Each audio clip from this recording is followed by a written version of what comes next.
Hey yogis, welcome back to another installment in the series SPA, which stands for Spinal Postural Alignment, and also it stands for Spiritual Personal Ascension or Alignment. So you can choose which you prefer. Alignment, ascension, either is good. We're going to get right into it. Yeah, we're going into Pigeon today. I've been showing you all how to enhance your yoga practice as a Czech practitioner. So I'm trained in IMS. I'm also a holistic life coach, also through the Czech Institute. And I'm wanting to show you all how you can improve your practice, not only for functionality and movement purposes, but also to deepen it so you get more of a spiritual experience, release, etc. whilst moving on your mat. So we're going to go right into Pigeon today, right? So going into Pigeon as a functional exercise coach, I'm letting you know that it does not matter whether or not your shin bone is parallel to the front of the mat, because that actually has to do with your ability to externally rotate at the femur bone. Different people are going to have different ranges when it comes to external rotation.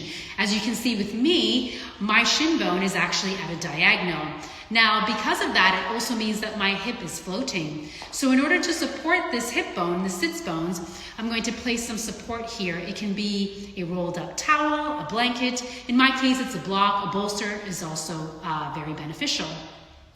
Now, when you come into your pigeon pose, right, the key things are going to be placement of your hips as well as tailbone, as you've now learned by now, because you want to always maintain the arch in your lower back. By arching the lumbar spine naturally, thereby not overextending it or over-exaggerating it, but by maintaining or restoring the natural arch in your back, you push the heart towards the front of the rib cage, it draws the shoulders back, and then you can pull the ears back over the shoulders or over the spine for true alignment. So let's talk about the hips. First thing that we're going to do here in this pigeon pose, this is my left hip. I'm actually going to roll it down, right? So you see how I went from a fairly open and casual, uncontained shape to now containing the shape by pushing my left hip bone down and towards the mat, finding the middle part of my kneecap on the left side here, as well as pressing all 5 toenails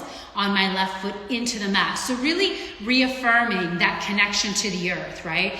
And whilst you're doing that, you could also tap the left side hip forward slightly. So not only am I pulling it down, right, to bring containment to the shape, but also bringing it forward slightly so that the hips are back in line, as opposed to having the hips that are diagonal where the left hip is behind the right.